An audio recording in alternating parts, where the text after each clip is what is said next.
सुबह 7:15 बजे जब मैं अपनी बेटी को बस में ड्रॉप करने गई थी, 4 बाइकर्स ने आके मेरे आसपास आके मुझे घेर लिया। उनसे गन निकाली, उसने बोला मैं तेरे को शूट कर दूंगा। मेरे सर पे गन की बट से हिट किया, फिर इन्होंने मेरे पे अटैक किया। पहले वहाँ विवेक विहार से ये फोन स्नैच करके भागे हैं और यही 4 लड़के थे। वो मेरी बेटी डरी हुई है, वो उसको रात से डर लग रहा है, वो शिवर कर रही थी कि मेरे को डर लग रहा है क्योंकि उसने ये सब मेरे साथ देखा है। हाँ। चेंज हुआ है गवर्नमेंट, तब से ये सब बेकार हो गया और क्राइम लेवल और बढ़ता जा रहा है। यूपी ज़्यादा सेफ हो गया है और जो है दिल्ली, वो क्राइम लेवल वहाँ पे बढ़ता जा रहा है।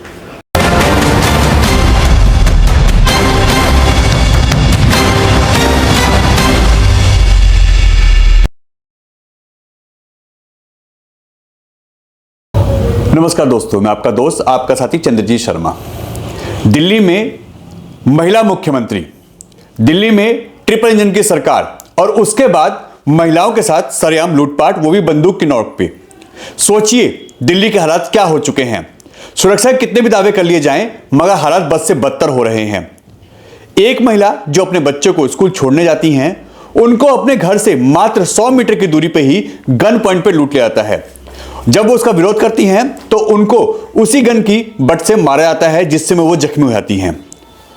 वो पूरी फाइट करती हैं, मगर लोग ऐसे हैं कि फाइट करने के बजाय, इनकी हेल्प करने के बजाय अपनी जान बचा के भाग जाते हैं। और ये 4 बदमाश ऐसे होते हैं जो गन पॉइंट पे इससे पहले भी एक जगह लूटपाट करके आते हैं।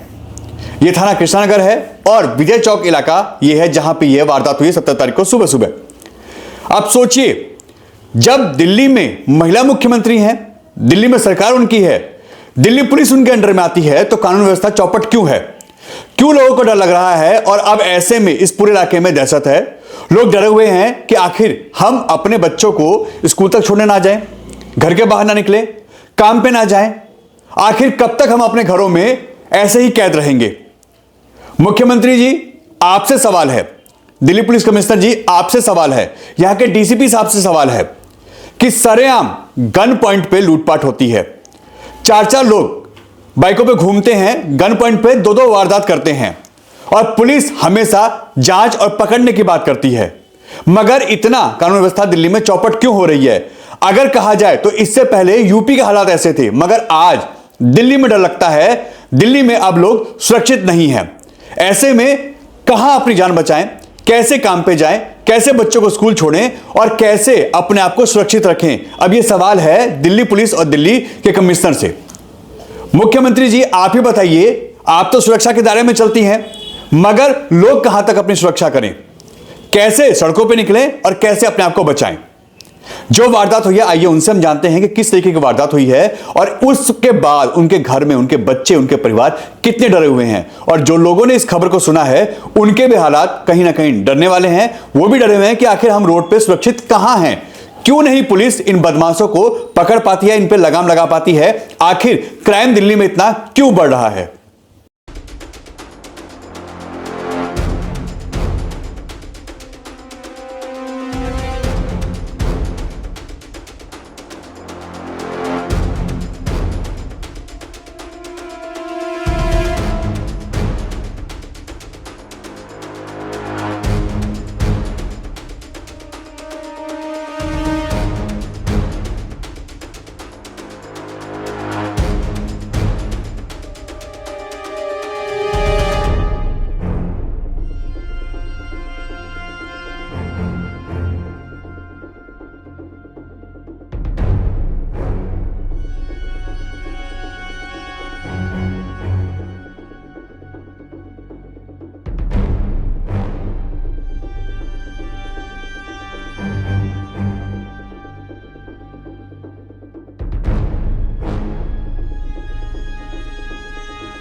मैम, आपका नाम क्या है? मेरा नाम कनिका मेहता है। कनिका जी, क्या वारदात हुई और कितनी तारीख को कितने बजे हुई थी? 17 तारीख को सुबह 7:15 बजे जब मैं अपनी बेटी को बस में ड्रॉप करने गई थी, तब मैं उसको बस का वेट कर रहे थे, तब बस आई, मैंने इसको बस में बैठा दिया मैं अपनी स्कूटी एकदम स्टार्ट कर रही थी। जैसे ही मैंने स्कूटी स्टार्ट करी तो 4 बाइकर्स ने आके मेरे आसपास आके मुझे घेर लिया। फिर मेरे हाथ की तरफ एक उतरा, उसने मेरा हाथ पकड़ा और बोला ये उतार। तो मैंने बोला मैं नहीं दूंगी। मैंने काफ़ी फाइट करी तो उसने बोला उतार दे। वो मेरे से बहुत हाथापाई करता रहा। फिर जब मैंने उसको मना करा तो उसके बाद उसने एकदम से गन निकाली। उसने बोला मैं तेरे को शूट कर दूंगा, दे दे। उसके बाद भी मैंने उसको नहीं दिया, बट उसने उसके बाद मेरे सर पे गन की बट से हिट किया। फिर मैं अनकॉन्शियस हो गई। उसके बाद उसने मेरे हाथ से वो बैंगल निकाल लिया और फिर वो भाग गया। फिर भी मैं उसके पीछे भागी। फिर उसने फायरिंग स्टार्ट कर दी और फिर वो बाइक पे बैठा और निकल गया। कितने लोग थे ये? चार लोग थे। 2 के पास गन थी। 2 के पास गन थी। कुछ लोगों ने मदद करने की कोशिश की? लोगों ने मदद करने की कोशिश करी थी, बट वो गन से उनको डरा रहे थे तो लोग पीछे हो गए थे। मगर आपको डर नहीं लगा कि आप ऐसे में उनके पीछे भागे? फायरिंग की उन्होंने बोला भी हम आपको शूट कर देंगे। आपको अपने बच्चों का, अपने परिवार का ख्याल नहीं आया? थोड़ा डर लगा था, बट उस टाइम मेरा माइंड काम नहीं कर रहा था। मेरे को था कि वो मेरा बैंगल लेके जा रहा था तो मैं उसके साथ फाइट कर रही थी, बट मुझे ये सब उस टाइम माइंड में भी ये चीज़ें नहीं आ रही थी। मैं उससे फाइट कर रही थी, बट फिर भी उसने मुझे हिट किया और मेरा बैंगल लेके चला गया वो। आपके चोट आई है? कितने टाके आए हैं? मेरे सर में, यहाँ पे हेड में इंजरी आई है और 4 स्टिचेस आए हैं मुझे। 4 आए हैं। अच्छा, इसकी कीमत कितनी थी जो आपके बैंगल्स गए हैं? वो 1.5 से 2.25 तोले का मेरा एक बैंगल था। अच्छा, ऐसे में पुलिस ने क्या कार्रवाई की है अभी तक? पुलिस ने FIR वगैरह लिख ली है, बट उन्होंने कहा है हम जल्द पकड़ लेंगे, बट अभी तक पता नहीं। 24 घंटे से ऊपर हो गया। ऐसे में उनकी CCTV सामने आई है, क्लियर दिख रहा है उसमें। आपसे वारदात करने से पहले वो कहीं और वारदात भी करके आए हैं। उन्होंने भी लूटपाट की है एक जगह और। तो 2 वारदात हो रही हैं। लगता नहीं कानून व्यवस्था चौपट हो गई दिल्ली में? ये पहले विवेक विहार में ये सब करके 7 o'clock वहाँ करके यहाँ 7:20-25 के अराउंड पहुंचे हैं। फिर इन्होंने मेरे पे अटैक किया। पहले वहाँ विवेक विहार से ये फोन स्नैच करके भागे हैं और यही 4 लड़के थे वो। बिल्कुल, इनकी फुटेज आ रही है वहाँ की भी। तो ऐसे में जो कानून व्यवस्था है वो चौपट नहीं लग रही है कि पुलिस अगर चाहे तो लगाम लगा सकती है, मगर पुलिस फेल है और यहाँ पे बदमाशों का हौसला बुलंद है। सरेआम लूटपाट हो रही है आपका घर से मात्र 100 मीटर की दूरी पे। हाँ जी, ये तो घर से बहुत कम डिस्टेंस पे, हमारे तो घर के बहुत पास हुआ है ये, और चलता हुआ रोड है।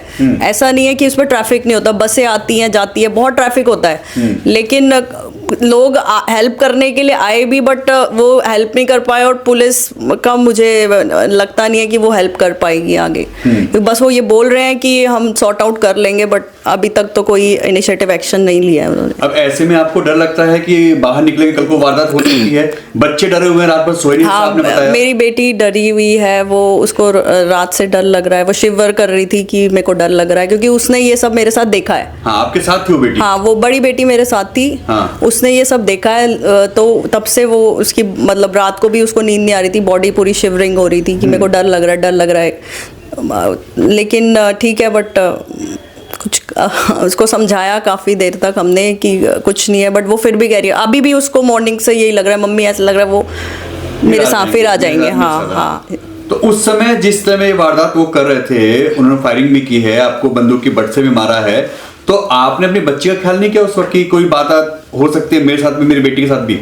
वो हो सकती है, बट वो उस टाइम मेरे बिल्कुल उसने मेरा हाथ पकड़ लिया था और इतना टाइट मेरे को पकड़ लिया था, मुझे तो समझ ही नहीं आ रहा था कि वो क्या करने आया मेरे पास। जब उसने बोला इसको निकाल, तब मेरे माइंड में आया ये मेरी बैंगल स्नैच करने आया है। तब मैं उससे बिल्कुल मैंने उसको बोला मैं नहीं दूंगी, ऐसे मैंने हाथ बिल्कुल टाइट कर लिया। वो तब मेरे से फाइट करता रहा, हाथ हटाने के लिए मेरा हाथ हटा रहा था बार बार। जब मैंने नहीं दिया, मैंने रेजिस्ट किया, तो उसने गन निकाली। फिर वो मतलब गन की पॉइंट पे उसने मेरे से वो बैंगल स्नैच करने की कोशिश करी। तो मैंने बैंगल नहीं दिया तो उसने मेरे को हिट किया सर पे। थाना कौन सा है ये? कृष्णा नगर थाना है। और जो जगह कौन सी थी? जगह विजय चौक। विजय चौक। अच्छा, एक चीज आप बताइए, आपकी महिला हैं और वो महिला मुख्यमंत्री हैं दिल्ली में, लगता नहीं है कानून व्यवस्था बिल्कुल बेकार हो चुकी है? अब महिलाएं ही सुरक्षित नहीं है दिल्ली में? हाँ, सब जब से चेंज हुआ है गवर्नमेंट, तब से ये सब बेकार हो गया और क्राइम लेवल और बढ़ता जा रहा है। अब ऐसे में जैसे आपके साथ वारदात हुई है, तो इससे आसपास के लोग भी डरे होंगे, आपको भी डर है, बच्चे भी आपके डर रहे हैं, तो आगे फ्यूचर में ऐसी कोई बात हो तो अब इससे तो कानून व्यवस्था पे सवाल उठता है। पुलिस इसमें कहीं ना कहीं फेल नजर आ रही है।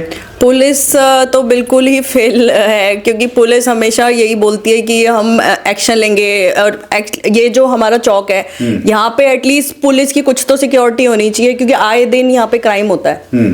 तो एटलीस्ट कुछ तो सिक्योरिटी। अब रात से पुलिस के दो लोग बैठे हुए हैं, वो सिर्फ 2-3 दिन के लिए बैठाया गया है, उसके बाद फिर वही वैसे ही हो जाएगा। बिल्कुल, मतलब जब कुछ वारदात होते हैं तो पुलिस बैठ जाती है 2 दिन के लिए, फिर गायब हो जाती है। ऐसे में नहीं, कानून व्यवस्था बिल्कुल चौपट है। जी बिल्कुल। क्या कहेंगे दिल्ली के मुख्यमंत्री से, जो महिला है और महिला को सुरक्षा नहीं दे पा रही है? तो मैं तो ये कहना चाहूँगी कि जो क्राइम लेवल इतना बढ़ रहा है आज की डेट में, तो उस पर रोक लगाई जाए, और जो पुलिस जो एक्शन नहीं ले रही तो स्ट्रिक्ट एक्शन लिए जाएं, जो ये क्राइम लेवल बढ़ रहा है। और जहाँ पे पुलिस तो बिल्कुल हमें पुलिस ने बोला है कि हम पकड़ लेंगे, बट अभी तक कोई उनकी तरफ से कोई रिप्लाई नहीं है, कुछ नहीं उन्होंने जवाब दिया। इस बात को 24 घंटे से ऊपर हो चुका है। बोला था रात तक हम पकड़ लेंगे, बट अभी तक कुछ एक्शन नहीं लिया है। तो मेरी रिक्वेस्ट है कि जो ये क्राइम लेवल बढ़ रहा है तो उस पर ये थोड़ी सी स्ट्रिक्टनेस की जाए, जगह जगह पे जो है पुलिस के कर्मियों को खड़ा किया जाए, तो ताकि तभी जो दिल्ली में जो लेडीज़ हैं वो सुरक्षित है, वरना अदरवाइज तो सब आप देख रहे हो सामने रिजल्ट। अब नहीं लगता कि दिल्ली से ज़्यादा यूपी सुरक्षित है? हाँ, यूपी तो है ना, क्योंकि जो हालात दिल्ली में बन चुके हैं, अब लगता है कि यूपी चले जाए ज़्यादा अच्छा है, क्योंकि वहाँ पे योगी जी सुरक्षित है। जी, वहाँ पे तो क्राइम लेवल कम हो गया पहले से, यहाँ पे बढ़ गया है। महिलाएं रात को घूम रही हैं यूपी में, और दिल्ली में दिन दहाड़े ये हालात हो रहे हैं। हाँ जी, यूपी ज़्यादा सेफ हो गया है, और जो है दिल्ली वो क्राइम लेवल वहाँ पे बढ़ता जा रहा है।